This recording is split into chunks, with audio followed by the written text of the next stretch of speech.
이런 책도 참 많이 읽혀졌어요. 그리고 이제 결과론으로 보면 이제 정말 첫째는 그 사람의 위선이라는 건 뭐냐 그러면 나는 참된 회개를 한 사람이다. 또 많은 목사들이 이것에 근거해서 가르치기도 해왔어요. 그 목사들은 어떤 입장이겠어요? 이 책에서 이야기하는 참된 회개를 나는 한 사람이다. 그것이 뭐지요? 결정론이죠. 결정론이죠. 말하자면 참된 회개를 오늘 했다고 합시다. 내일은 다시 죄 가운데 들어가고 얽매일 수 있는 거고 세상으로 갈 수도 있는 거예요. 그러나 이 회심이나 회개는 결과론으로 이야기하기 때문에 사실은 참된 회심과 회개한 사람은 배교를 안 하게 되는 결정론을 가지게 되는 거예요. 주님을 떠날 수가 없는 거예요. 그래서 누가 주님을 떠났다 그러면 저 사람은 회심하지 않은 사람이다. 그것이 제가 말씀드릴 때의 극단적 칼빈주의예요. 극단적 칼빈주의. 그래서 극단적 칼빈주의 안에는 배교라는 이해가 없어요. 배교는 없다는 거예요. A라는 사람이 배교했다. 그 사람은 참된 회심을 하지 않은 종교인이었다. 그렇게 덮어 씌우는 거예요. 다시 말하면 구원받기로 예정됐기 때문에 참된 회심을 하는 사람이 구원받기 예정된 사람이 참된 회심을 하는데 그 사람들은 배교할 수 없다 그래 버린 거예요. 얼마나 자유롭고 좋습니까? 배교할 수 없다니까. 말하자면 천국 가고 구원받는 건 따놓은 당상이다. 그렇게 되는 거예요. 회심은 결과론으로 접근하는 것이 아닙니다. 결과론으로 접근하는 게 아니에요. 이 회개의 소위 말하면 이러한 고든 스미스의 온전한 회심 7가지 얼굴이라든지 혹은 포로셔 목사님 이야기하는 참된 회심의 8가지 이 특징이라든지 그런 것이 때로는 눈에 띄지 않을 수도 있어요. 심각하게는. 그러나 명백하게 제가 말씀드리는 것은 그리스도인이라면 하나님을 향하여 회개에 합당한 열매를 맺어드려야 한다고 권면하는 것이. 포로셔 목사님은 회심했을 때에 그 열매가 맺어지고 또 더 지속적으로 맺어간다고 이야기하는 거예요. 말하자면 회심했을 때에 생각의 변화, 마음의 변화 그런 것부터 시작해서 그런 것이 나타난다. 주제별로 성경을 이야기하는 것은 쉽지 않고 정말 난해한 이야기입니다. 그래서 회개를 설교할 때도 잘못 회개를 설교하고 전하고 가르치다 보면 그러면 사람들이 성경을 잘못된 해석과 설명이나 가르침 혹은 하나의 치우친 설명을 듣고 나면 왜곡하고 잘못된 이해 속에 쉽게 들어갑니다. 그래서 저는 그런 부분이 참으로 염려스러울 때가 많습니다. 예를 들어 제 설교를 들으시는 분들이다 그러면 제가 회개에 대하여 한 20편 설교를 했다 그러면 20편의 각도나 입장이 대부분 다 다릅니다. 대부분 달라요. 최소한은 회개에 대해서 좀 알아가려면 회개의 설교를 20편을 제가 했다. 20시간으로 설교했다 그러면 그것을 거의 다 들어보셔야지 얼마간 치우치지 않고 균형을 가질 수 있게 됩니다. 그러나 한 편이라면 어떻게 하겠냐 그 말이에요. 한 편, 회개에 대해서 한 편. 한 편의 설교라면 사람들은 그것을 환영할 거다 그 말이에요. 나아가서 이 포로셔 목사님처럼 27페이지로 정리를 해준다면 그러면 너무 좋겠지. 야, 나는 이제 회심이나 회개에 대해서 알아. 나는 이 유명한 포로셔 목사님의 회심과 회개에 대한 가르침을 받았어. 나는 알아. 나는 포로셔의 추종자가 되겠어. 그 관점에서 성경을 보니까 성경이 명확하게 명쾌하게 보이는 것 같아.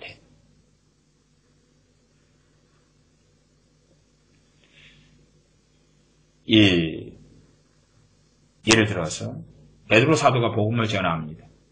그러면 복음을 들었을 때 그때에 3,000명의 제자가 늘어납니다. 3,000명이 회심해요. 그렇죠? 복음을 전하고 그때예요. 그 자리에서. 그때 그 자리에서요. 그러면 포로셔 목사님 식으로 한다거나 많은 청교도 입장과 식으로 한다면 베드로 사도가 조사를 해야 돼요. 그리고 그 자리에서 회심할 수는 없는 거예요. 포로셔 목사님 식으로 한다면 그 자리에서 회심은 안 될 거 아니에요. 왜 지금 복음을 전했는데 지금 즉각적으로 성경은 구원을 선포해버리는 거예요. 그 자리에서 구원을 선포해버리는 거예요. 사도행전을 보시면 그 자리에서. 그런데 8가지 특징 증거가 있어야 되잖아요. 있어야 돼요. 그 자리에서인데. 그 자리에서인데. 물론 포로셔 목사님 추종자들은 그 자리에서 8가지 표징이 3,000명이 다 있었다고 주장하는지 모르겠어요. 그 자리에서. 이 거듭남은 때로는 할 수 있는 부분이 좀 있으나 다수는 신비에 속한 영역이에요. 신비에 속한 영역. 사람 이 안에, 저 안에, 이 안에 분명히 영혼이 들어가 있을 거 아니에요. 이 안에 영혼이. 이 영혼과 육체가 어떻게 결합되어 있느냐? 아니면 어떤 모양일까? 신비잖아요. 아무리 탐험하고 탐구해도 알 수 없는 것처럼 영으로 거듭나는 것, 영이 거듭나는 것, 신비지요. 신비. 신비의 요소를 사람들이 이해하는 요소로 끌고 들어오는 거예요. 어떤 것은 괜찮으나 그 한 걸음 두 걸음을 넘어서면 그러면 문제는 참담해질 수 있다는 사실이죠. 우리 그리스도인들은 회개하는 삶을 살아야 됩니다. 사실은 이것을 깊이 있게 다루기보다는 좀 회개에 대한 설교를 하려고 오늘 본문의 말씀을 살펴보았어요. 그러나 회개에 대한 설교에 대해서 진도가 제대로 나가지는 않는 것 같습니다. 조금의 이야기를 하고 이제 오늘의 말씀을 마감해야 되겠습니다. 오히려 이 참 극단성을 경계할 수밖에 없는 이야기. 우리 그리스도인들은 회개하는 삶을 살아야 돼요. 나아가 우리의 삶에 회개가 없어져 간다면 우리는 병들어가고 있는 것이. 병들어가고 있는 것. 우리는 끊임없이 말이나 생각이나 혹은 심지어 마음이나 감정으로도 죄를 짓습니다. 감정으로 죄를 지어요. 토출하지 않다 할지라도 그래요. 그러나 회개하지 않는다는 것은 우리의 가정사로 한다면 집안에 쓰레기가 더 쌓여가는 것이고 변기는 막혀가는 것이고 사람이 목욕할 때가 되었는데 목욕은 안 하고 더러운 때국물이 질질질 흐르는 것이고 속옷을 갈아입고 옷을 갈아입을 때가 됐는데 그렇지 않는 것이고 그렇기 때문에 우리들은 회개하는 삶을 살아야 하는 것이에요. 그 다음에 회개의 본질은 무엇이냐는 것이, 회개의 중심은 무엇이냐는 것이. 자, 이 잘못된 회개의 관점은 어떤 식의 접근이 되냐 그러면 회개에 대한 로마 가톨릭처럼 보속이나 보상이나 배상을 요구해요. 말하자면 죄에서 돌이켜야 돼. 그게 회개야. 회개는 뭘 요구하죠? 죄에서 돌이키는 걸 요구해. 죄에서 돌이키는 것이 바로 죄에 대한 지불해야 될 값이야. 일견 타당하고 맞게끔 보인다 그 말이에요. 나 회개는 우리 자신의 배상이나 우리 자신이 값을 지불하는 게 아니에요. 회개는 결국은 죄에 대한 것이지요. 죄에 대하여 누가 값을 지불할 수 있는가? 과연 포로셔 목사님의 책에서는 죄에 대하여 슬퍼하는 것이 회개 회심 안에 들어가 있다 그래요.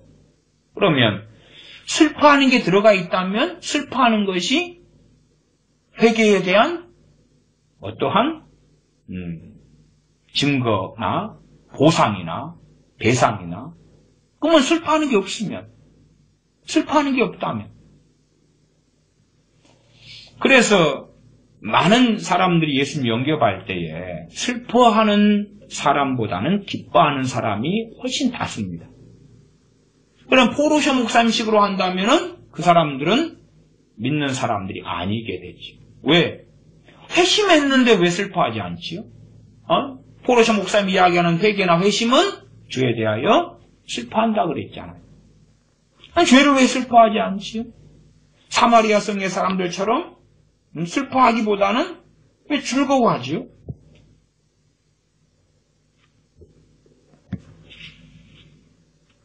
회심의 8가지. 회심은 죄를 슬퍼하는 것으로 그치지 않는다. 성경적인 회심, 두 번째, 죄를 슬퍼한다. 성경적인 회심에는 생각의 변화는 물론 죄를 슬퍼하는 마음이 뒤따른다. 죄를 슬퍼하는 마음이 뒤따른다. 회심, 거듭남에.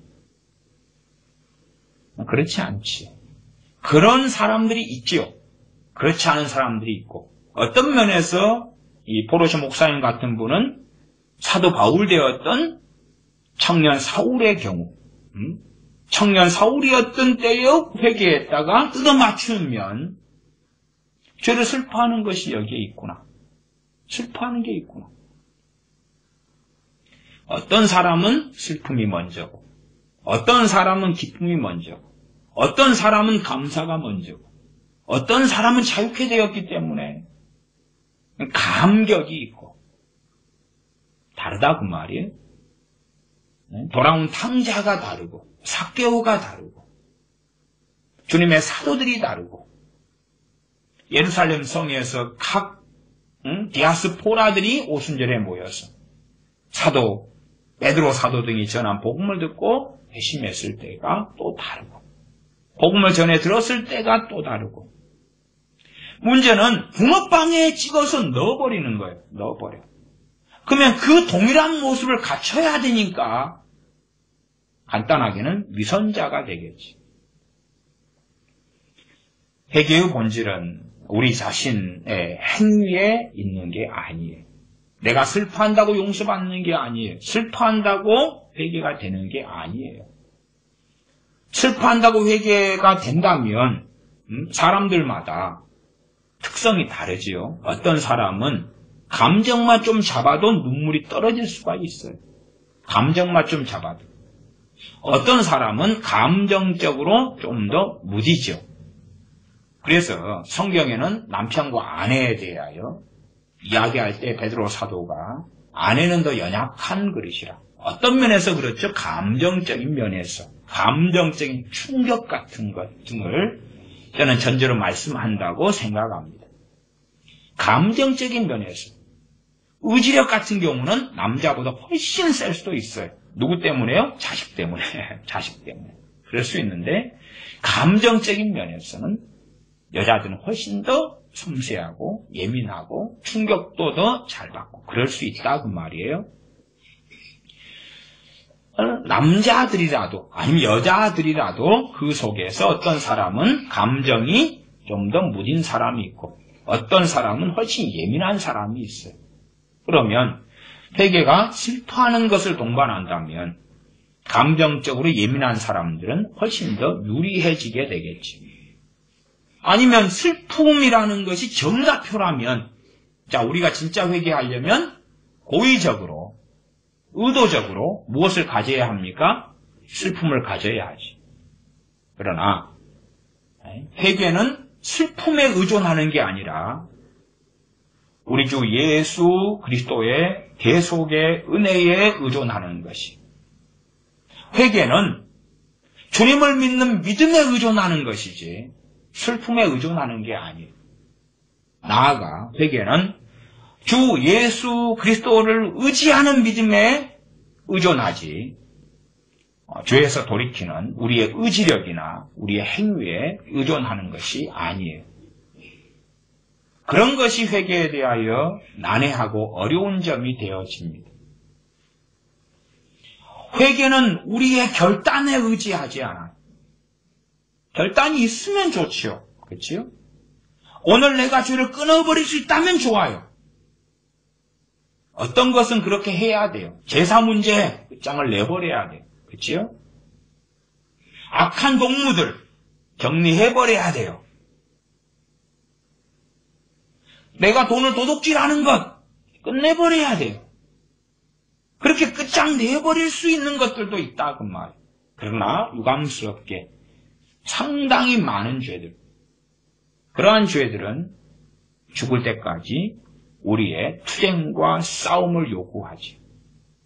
그래서 죄에 대하여 돌이키고 정리해버리고 끊어버리는 것이 회개다.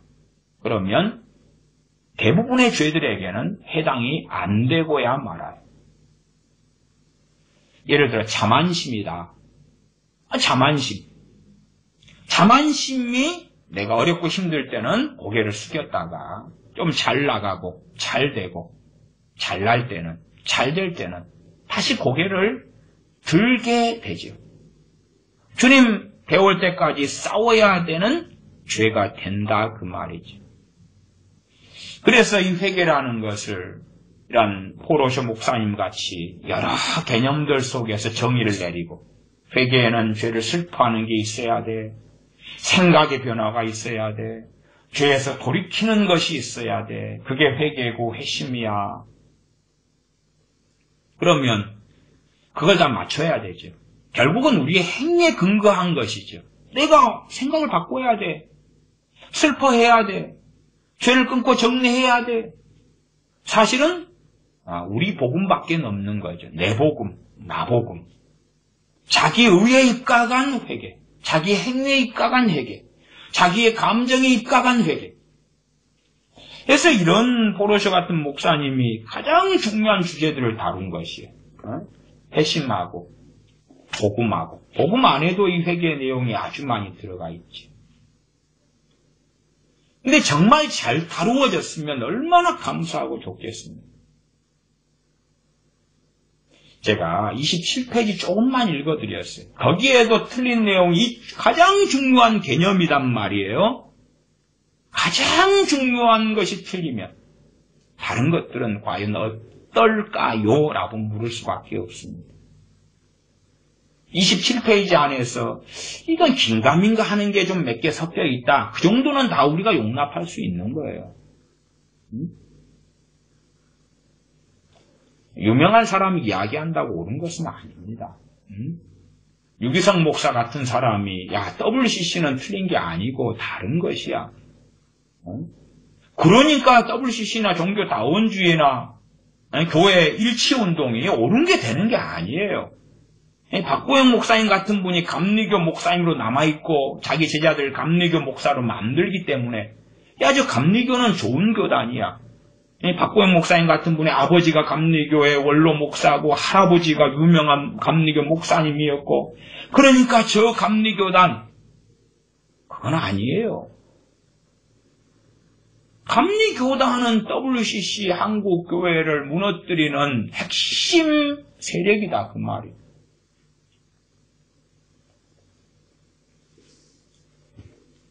한국교회 이야기하는 것입니다. 물론 감리교단 안에 있거나 통합교단 안에 있어도 WCC에 포함이 안 되고 싸우는 분들도 있다는 것은 압니다. 그러나 최소한 그에 대해서 더 이야기하지는 않겠습니다. 중요한 주제는 틀리면 안 돼요. 사실 틀리면 안 돼요. 그 다음에 이렇게 간단하게 축약될 수 있다면 얼마나 좋겠어요. 27페이지로 회개나 회심을 줄일 수 있다면 얼마나 좋겠어요. 그러나 그렇게 되지 않는 것을 그렇게 만든다. 우리의 사람 몸이 있어요. 아니면 장님이 코끼리 만지는 식. 장님이 코끼리를 한번 쓱 만지니까 코끼리를 다 만졌다. 코끼리를 다 만졌다. 그리고 한 장님은 다리를 만지고 책을 쓰고, 한 장님은 코를 만지고 코끼리에 대한 증언서를 쓰고, 한 장님은 코끼리의 귀를 만지고 증언서를 쓰고. 그러면 어찌 되겠냐 그 말이에요. 그러니까 자기가 뭔가를 만지고, 또 포로쇼 목사님이 경험한 회심이 있을 거 아니에요. 자기가 경험한 회심이. 사람들은 자기가 경험한 것을 진리화시키기를 좋아합니다. 자기가 경험한 것을 보편적인 것을 해석하기를 좋아하고 성경에 맞는 것을 해석하기를 좋아해요. 그렇게 해서 뜯어붙이기를 좋아해요. 그래야지만이 자기 의가 성립이 되기 때문에 그래요. 하나님의 말씀에서 벗어난 해석을 하는 것은 그것이 바로 자기 의다. 그 말, 자기 의. 이게 보로쇼 목사님이 지금 시대의 회개를 열심히 외쳐요. 복음을 열심히 외치고 회심을 열심히 외쳐요. 또한 회개에 합당한 열매를 맺으라고 열심히 외쳐요. 그러나 책을 통해 볼 때 그 이면에는 또 다른 것이 있다는 것은 아셔야 돼요. 그게 있어야지만이 회심한 사람이고 구원받은 사람이다. 그건 행위구원론이죠. 성화구원론이죠. 우리는 어제까지 성령 충만했다가 오늘은 성령 충만하지 않을 수 있어요. 그리고 성령 충만을 이뤄가는 다수의 이유들을 살펴보면 주님을 의지했다가 자기를 의지하게 될 때부터인 경우도 많아요. 왜냐하면 내가 성령 충만을 받았다. 그런 사람, 성령 충만의 경험이 있다는 사람을 전제로 이야기해 보겠습니다. 내가 성령 충만을 받았다. 성령님의 도우심을 통해서 삶이 많은 경우 사라져요. 혈기, 성질머리도 좀 눌러지고 변화되는 것 같고 근심, 염려, 걱정도 많은 경우 사라지고 평안이 오고 감사가 생기고 그러니까 이제 봐봐라. 이 성령님의 도우심 자체를 자기 의로 만들기가 쉬워요. 봐봐라 내가 얼마나 의지력이 있고 결단력이 있고 참된 회개와 회심이 있기 때문에 이런 삶의 열매들이 있잖아. 그때부터 하나님의 영광을 내가 가로채 먹고 성령 충만은 사라지고 없어져 가요. 실제로 어떤 사람들은 내가 죄를 많이 짓기 때문에 성령 충만이 소멸된다고 생각하는 분들도 있어요. 경험상. 그것도 일말의 진리입니다. 일말의 진리예요.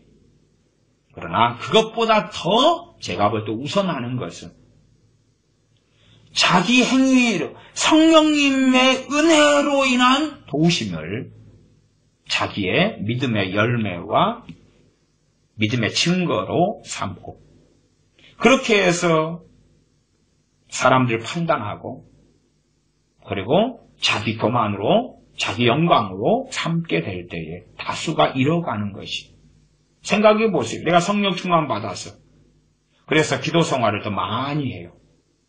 그러면 기도 생활 안 하는 사람은 어쩌죠? 나는 지금 3시간 기도 생활하고 있어. 당신들 좀 그게 기도 생활이야?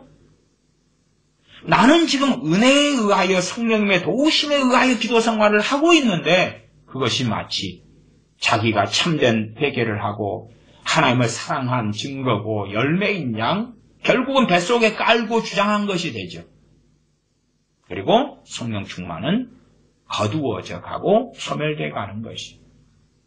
근원적으로 원론적으로 죄인 건 맞아요. 그렇지요? 그러나 우리가 보편적으로 생각하는 죄하고는 양상이 아주 다르면서 더 심각한 죄의 양상이에요. 제가 최근에도 하나님의 영광을 가로채지 말라는 것을 가지고 설교를 여러 시간 했습니다. 하나님의 영광을 가로채버리는 가장 심각한 죄란 말이에요. 부부싸움하고 누구에게 욕설을 하고 아니면은 좀 어쩌다가 남의 걸 도둑질하고 그런 정도의 보편적인 흔한 죄의 문제가 아니라 하나님의 영광을 가로채고 놀라먹는데 그런데도 불구하고 죄인 줄 알지 못하더라 그 말이에요. 그리고 당당하다 그 말이에요. 당당하다. A라는 사람에게 포로쇼 목사님이 이야기한 참된 회심의 특징이 있다고 합시다. 자, 그 특징이 있는 사람이 바로 회심한 사람이다. 특징이 있다고 합시다. 나는 특징이 있다고 합시다. 저 A라는 누구는 특징이 없다고 합시다. 아니면 나는 참된 회심의 특징 8가지. 나는 8가지를 보니까 다 있는 것 같고 저 사람은 8가지에서 5가지는 고사하고 2가지가 있다고 합시다. 두 가지가. 물론 8가지가 다 연결됩니다.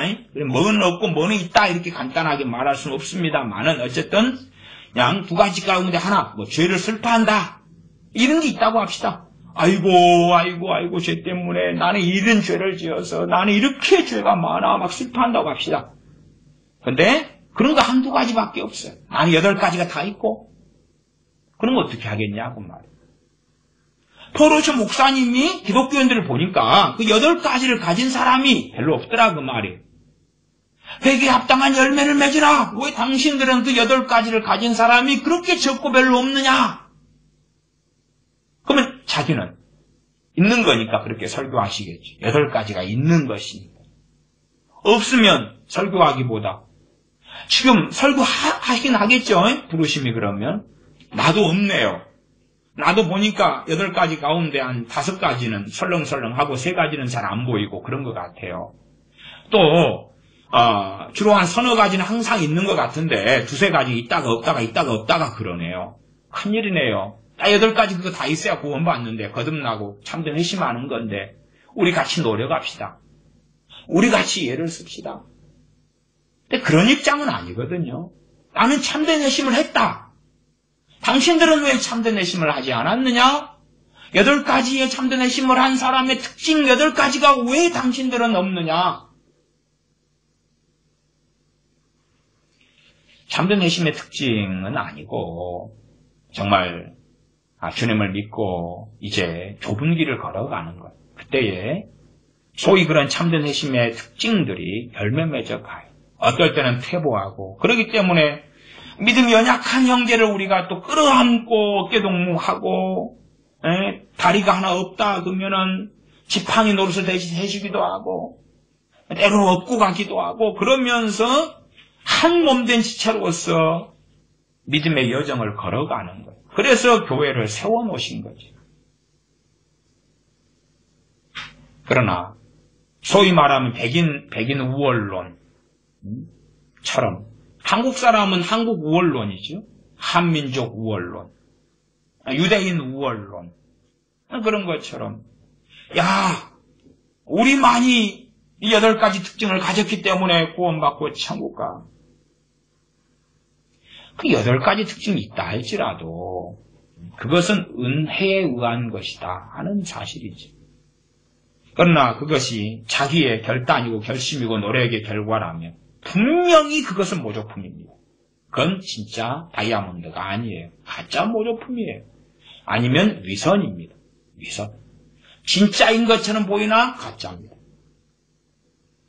우리는 그리스도인의 삶에 참 깨어있는 삶의 특징은 회개다. 병들어버린 그리스도인의 삶의 특징 중에 하나는 회개가 없는 것이다. 사실은 오늘 그런 말씀들을 또 어떻게 회개하고 하는 걸 좀 더 자세히 하려고 그랬는데 그렇게는 안 된 것 같습니다. 그냥 잘못된 회개 속에 이 책들이 너무 많이 신앙서적이 그렇게 끌고 가버리고 있는 거고 가버려 왔던 거예요. 병들어가는 삶은 또한 이미 죽어버린 사람 아니면 심지어 종교인은 회개가 뭔지 모릅니다. 제가 필연적으로 말씀드리면 회개를 하려면 성령님의 도우심과 역사가 있어야 합니다. 또한 성령님 안에 거하고 있는 사람은 회개가 뭔지 알아가거나 혹은 잘 몰라도 회개하게 됩니다. 회개를 알고 회개하는 게 아니라 그냥 성령님의 도우심으로 회개를 시켜주시고 회개가 되어지고 반면 그러면서도 회개의 책임은 우리가 가지고 있습니다. 그래서 깨어있는 삶은 성령님의 도우심을 받아서 회개하지만 또한 우리가 회개할 때에 성령님이 도와주십니다. 그리고 병들어가는 사람은 회개가 없어져가고 종교인은 회개 자체를 알지 못합니다. 종교인은 의지력밖에는 없죠. 은혜를 알지 못하기 때문에. 그러나 하나님의 백성들에게는 하나님의 은혜와 평강이 적든지 많든지 간에 있게 되어집니다. 성령의 도우심을 따라서 회개하고 필연적으로 우리는 생각해야 됩니다. 내가 회개하는 삶이 없다. 그러면 내가 병들어 가는 것이구나. 혹은 심각한 영적 중병에 내가 걸려 들어가 있구나. 그러나 죄를 점점점 깨달아가고 회개하고 또 죄와 싸우고 그렇게 하는 사람들은 그 영적인 진보와 신앙의 진보가 있고 깨어있는 삶으로 나아가고 있구나. 그렇기 때문에 제가 깨어있는 그리스도인의 삶의 표지가 회개다라고 말씀드리는 것입니다. 그냥 회심, 중생한 자, 거듭난 자와 거듭나지 않은 자의 특징이 회개가 아니라 깨어있는 사람의 특징이 회개다. 그리고 병들고 잠들어가면 필연적인 결과는 그 병들고 잠들어간 상태 계속 된다면 그는 배교자가 될 수밖에 없다. 10처녀 가운데 믿는 5처녀에게는 저는 그렇게 믿습니다. 회개가 없었다. 돌이킴이 없었다. 단지 나는 구원받았어. 사형리 같은 걸 읽고 영접기도 하고 나는 구원받았어. 나는 구원받았어. 많은 사람들이 간증을 합니다. 간증은 결정론을 만들어낼 때가 많아요. 내가 구원의 간증을 합니다. 그러면 그 간증이 자기가 했지만 자기에게 쇼킹한 경험이 되어서 자기는 구원받은 자예요. 구원받은 자예요. 자, 누구를 전도해서 당신 예수님 영접한 간증하세요. 그러면 이제 목사가 인을 쳐줍니다. 교인들이 박수를 쳐줍니다. 자, 회심한 사람, 구원받은 사람. 구원받은 사람이잖아. 끊임없이 구원에 대하여 주님께서는 처음부터 끝까지 말씀하고 계시는데도 불구하고 구원에 대하여 결정론, 운명론을 만들어 놓고 말면 나 구원받았어. 그러니까 나는 안전하리라. 두렵고 떨림으로 너희 구원을 이루라가 아니라 내가 복음을 전한 후에 도리어 버림받을까 두려워하노라가 아니라 그런 것은 알지 못하게 되고야 말지. 아니면 자기 행위에 근거한 구원, 자기가 참된 회심의 증거들, 특징들이 있으니까 나 구원받았어. 주님 때문으로 인한 구원이 아니라 그 이상한 대로 흘러가기도 합니다. 참 이러한 중요한 주제들에 있어서 틀어지고 으러진다는 것은 끔찍한 참사가 일어납니다. 끔찍한 참사가. 그리고 잘못 관점으로 가버리면 회개에 있어서 핵심은 주님입니다. 회개에 있어서 핵심은 주님이며 주님의 복음이에요. 그러나 이러한 책들은 회개의 핵심을 무엇으로 만듭니까? 나로 만듭니다. 나로 만듭니다. 한 사람이 물에 빠져서 죽어가고 있습니다. 살려달라고 허우적거립니다. 허우적거리죠. 그렇죠? 허우적거리. 살려달라고 소리를 지릅니다. 길 지나가던 사람이 구명정을 던지든지 아니면 뛰어들어서 건져내든지 건져줍니다. 그것이 바로 거기에 일어나는 일, 그것을 구원에 비유한다면 물에 빠져서 죽어가는 사람을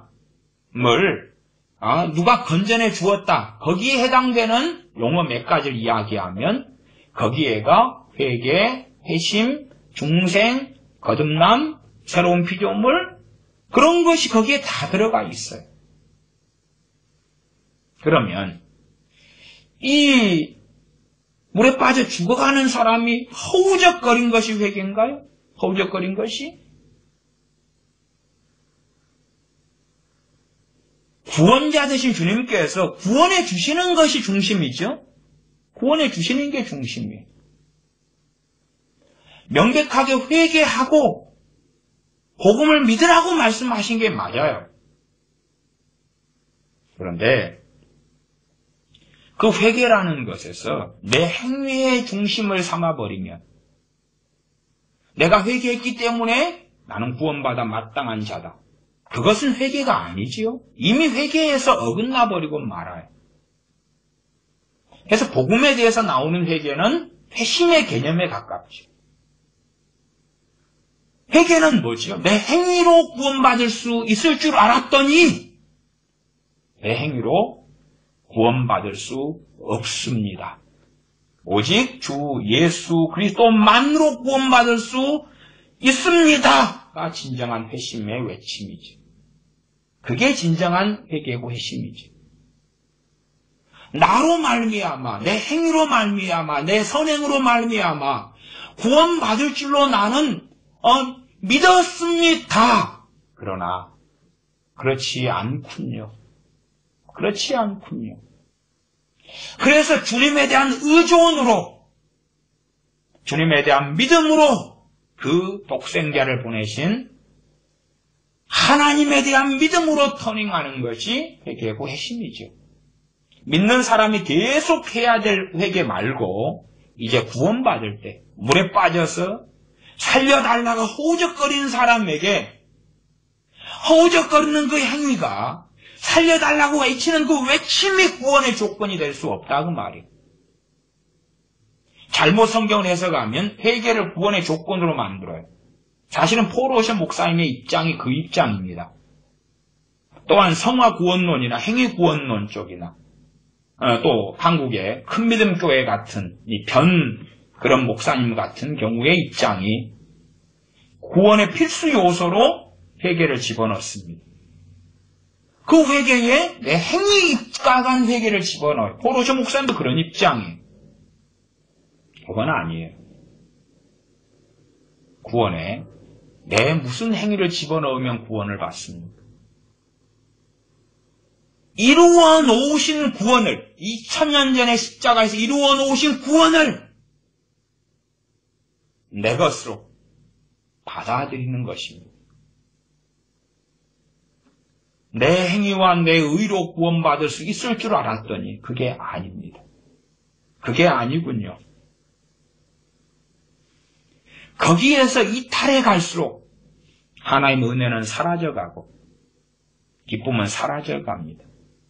회개하고 단순하게 죄를 버리고 그것하고 상당히 달라요. 한 걸음 나아가면 마가복음 1장에 회개하고 복음을 믿으라 할 때에 그 외침은 주 대상이 유대인입니다. 유대인은 이미 하나님을 믿고 있는 사람이죠. 그러나 실제의 삶에서 배교하며 배역하며 하나님과 등지고 있는 것입니다. 또한 율법을 중심으로 살기 때문에 그들은 자신이 행하고 지키는 율법을 통해서 구원받을 줄 알았습니다. 자기가 지키는 안식일, 거룩한 날, 자기들과 지키는 성전 제사, 그것을 통하여 구원받을 줄 알았다 그 말이에요.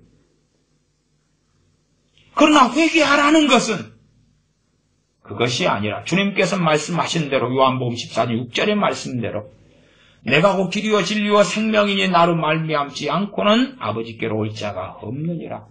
사실상 근원적인 회개를 이야기하고 있는 것입니다. 근원적인 회개예요.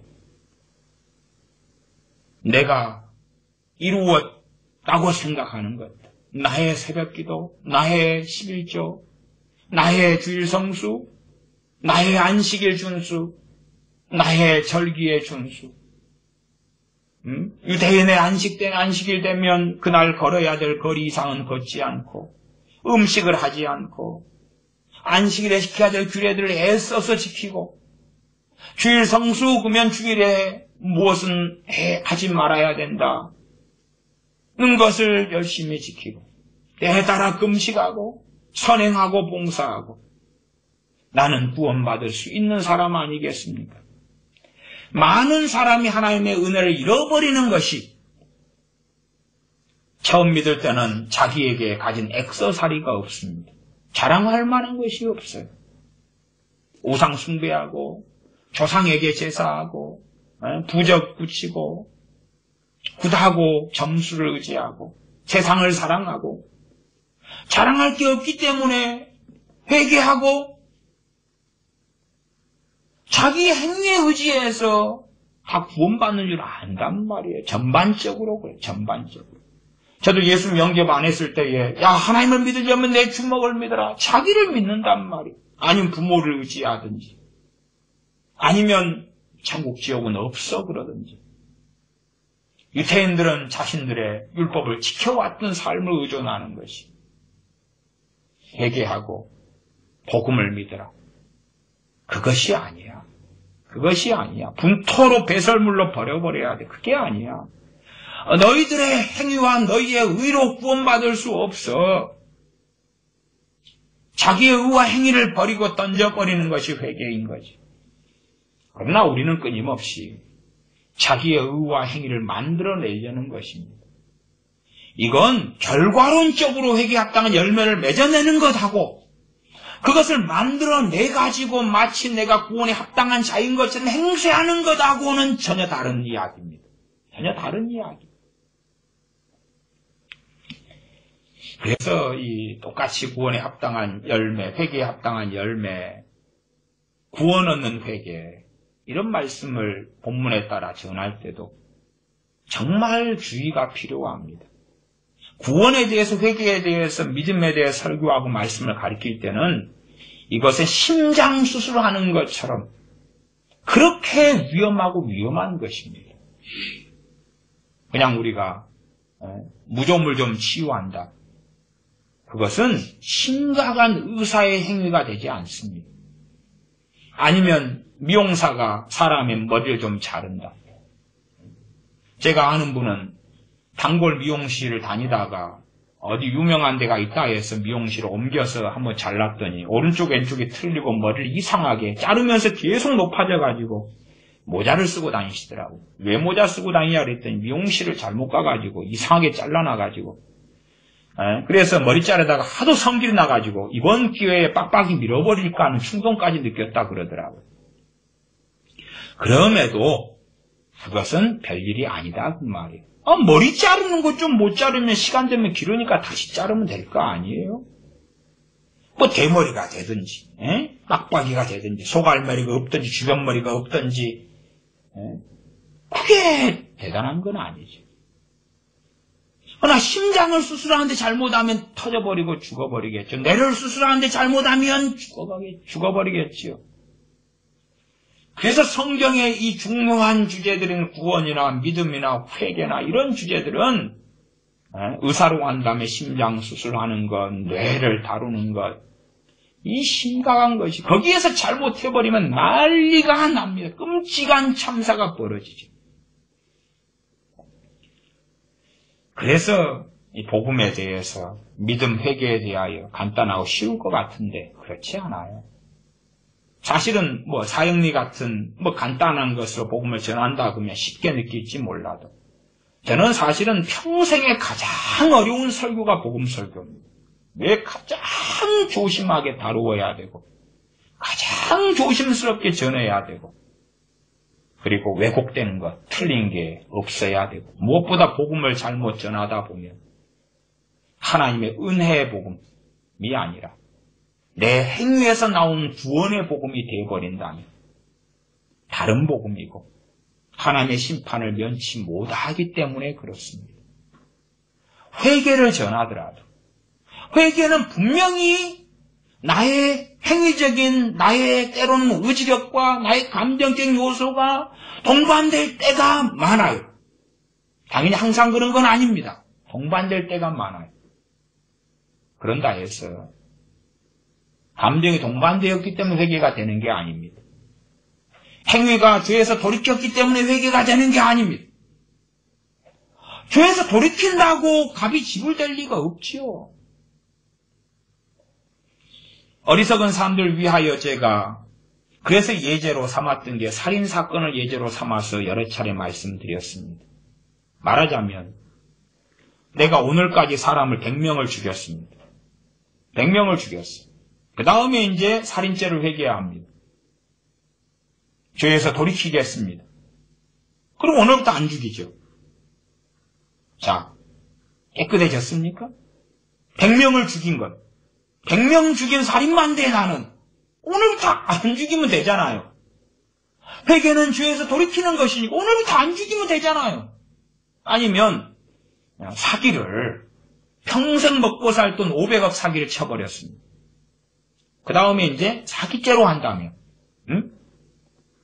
오늘부터 사기치지 않겠습니다. 500억 충분히 사기쳤는데 뭐 오늘부터 사기죄에서 돌이키겠습니다. 안 하면 되잖아요. 그러면 사기죄가 깨끗해지나요? 사기죄로 500억 가져온 그 돈이 깨끗한 돈이 되면 지 돈이 되나요? 그럴 리가 없잖아요. 사람을 100명을 찔러 죽였는데 살아나나요? 김정은이가 수없이 많은 사람 학살해 죽였는데 안 죽일게요. 좀 슬퍼해요. 가불지불된 건가요? 죽은 사람은 살아나나요? 그게 회개인가요? 그게 대가를 지불한 건가요? 그럴 리가 없잖아요. 내가 오늘까지 교만하게 살았어요. 내일부터 교만 안 한다고 합시다. 정말 놀랍게. 그러면 오늘까지 교만하게 살아왔던 것은 다 무효가 되나요? 싹싹싹 비니까 끝나나요? 죄가 그렇게 가벼운가요? 안 그럼 나아가서 내가 교만하게 살아왔던 거에 대하여 싹싹싹 비니까 용서인가요? 오늘부터 안 하니까 끝나나요? 주님이 십자가에 죽으셨기 때문에 가능한 용서 아닙니까? 주님께서 십자가에 죽으셨기 때문에 깨끗함을 받을 수 있는 것이지. 그래서 제가 회개를 설교할 때도 회개와 믿음과는 뗄래야 뗄 수가 없다. 예수 그리스도의 십자가 없는 회개는 있을 수가 없다. 주님의 십자가에 죽으시고 부활하신 그 행위 없는, 다시 말하면 주님의 십자가에 의존하지 않는 회개는 불가능하다. 가능하지 않다. 도대체 주는 무엇이고 부는 무엇인가? 그러나 우리는 주와 부를 주객을 전도하기를 좋아한다. 그 말. 왜? 나를 띄워야 되니까. 인간을 띄워야 되니까. 응? 포로셔 목사님의 회개 회심의 27페이지에서 주인공은 누가 되었죠? 사람입니다. 여기에 주인공은 예수 그리스도가 아닙니다. 27페이지를 다 읽어드린 건 아닙니다만은 이건 사람의 행위에 초점을 맞추고 있지 않느냐 그 말이에요. 그러면 회개, 사람의 행위, 거듭남, 회심, 사람의 행위에 맞추고 있는데 주님은 왜 죽으셨죠? 주님은 가십거리인가요? 슬쩍 말하고 끝나는 것인가요? 내가 잘못했다고 슬퍼하면 구원받나요? 슬퍼하면 되지 왜 주님이 죽으시냐고 말이에요. 물론 뒤에는 믿음을 이야기합니다만은, 그러나 믿음과 회개를 분리시키고 있다는 사실, 분리되지 않는 것. 사람 몸에서 심장과 위장을 빼버리면 죽지요. 분명히 사람 몸에 있는 심장과 위장은 연결되어 있습니다. 연결되어 있으나 심장과 위장은 따로 존재하죠. 한 생명 속에 따로 존재하죠. 나라는 한 생명 속에. 회개의 중심은 내 행위가 아닙니다. 내 행위가 아니에요.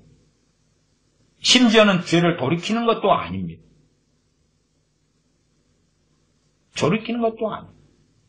돌이키는 게 없어도 된다는 이야기는 또 아니에요.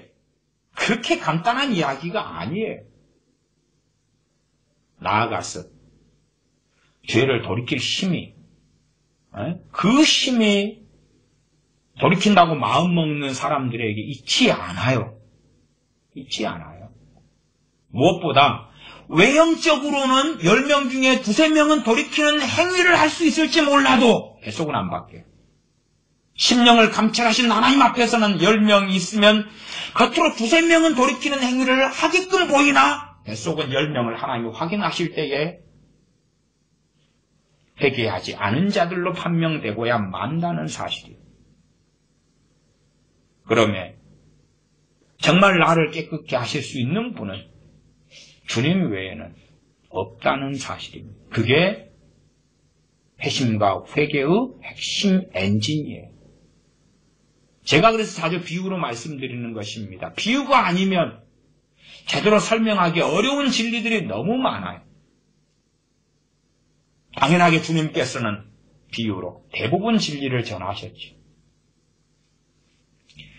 자동차의 핵심은 엔진입니다. 그러나 엔진만으로는 자동차가 성립할 수 없지요. 회개의 엔진, 핵심은 주 예수 그리스도의 십자가지 내 행위가 아닙니다. 그러나 그것을 교묘하게 내 행위로, 돌이키는 행위로, 회개는 죄에서 돌이키는 것이다. 바꿔놓으면. 그러면 자기의 속에 빠지는 거지. 이 자기의를 누구보다 경계하는 분이 포로시 목사님입니다. 그러나 스스로의 가르침으로 사람들로 하여금 자기의 속에 또 다른 자기의 속에 들어가게 하는 가르침도 많습니다. 말하자면 포로시 목사님이 생각하는 자기의의 유형이 있어요. 그러나 자기의는 훨씬 더 광범위하고 뿌리 깊습니다. 그러나 일부의 어떤 유형만을 자기의로 보는 거예요. 그렇지 않습니다. 우리의 행위에 입각한 회개는 자기의로 바로 돌변합니다. 죄는 죄를 슬퍼하는 것이다. 슬퍼하는 것이다. 아이고 어쩌면 좋아.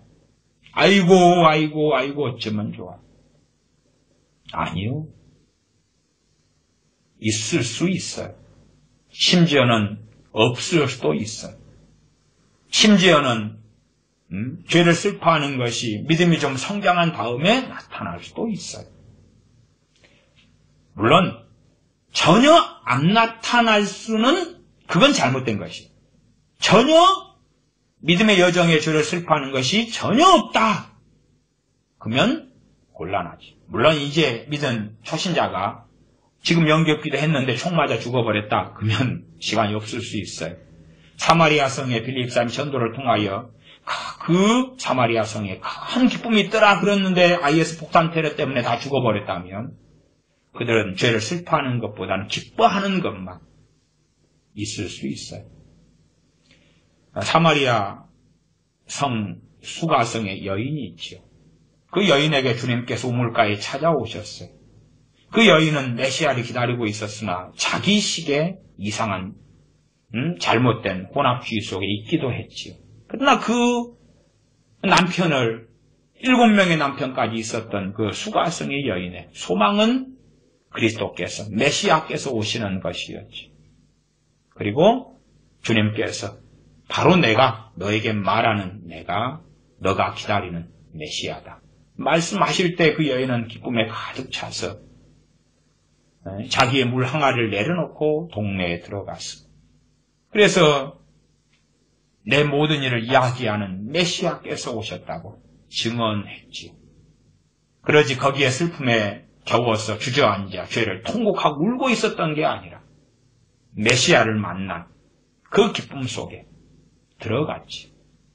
획일화시키는 것은 정말로 무섭고 무서운 것입니다. 그래서 제가 성경 공부가 많은 성경 공부를 획일화시켜버려요. 이거 획일화시켜버려요. 27페이지 안에 회심과 회개를 집어넣어버리는 획일화 속에 들어가 버리면 다른 말씀은 어찌 되죠? 소경이 되거나 아니면 잘못되고야 말게 되지요. 당장은 살아있는 것처럼 여겨지나 시간이 조금 지나면 끔찍한 참사가 일어나게 된다는 사실입니다. 시간이 많이 지나서 이 정도로 마감하겠습니다. 기도하겠습니다. 아버지 하나님, 우리가 어리석어져서 우리만의 회개, 우리가 생각하는 회개, 우리가 생각하는 거듭남, 우리가 생각하는 회심으로 성경을 왜곡시키고 변개시켜 오며 구원이나 회심이나 회개나 주인공으로 우리 자신을 삼으며 사람을 중심과 주인공으로 삼아서 사람의 행위에 초점을 맞추어 갑니다. 물론 우리가 회개에 합당한 열매를 맺어드려야 하지만 그러나 우리가 잘못했다고 빌었기 때문에 용서받을 수 있는 것도 아니고 죄 때문에 슬퍼했기 때문에 용서받을 수 있는 것도 아니고 주님께서 우리의 죄에 대한 값을 지불하셨기 때문에 용서받을 수 있음에 하나님과 우리 주님을 찬양하며 찬미합니다.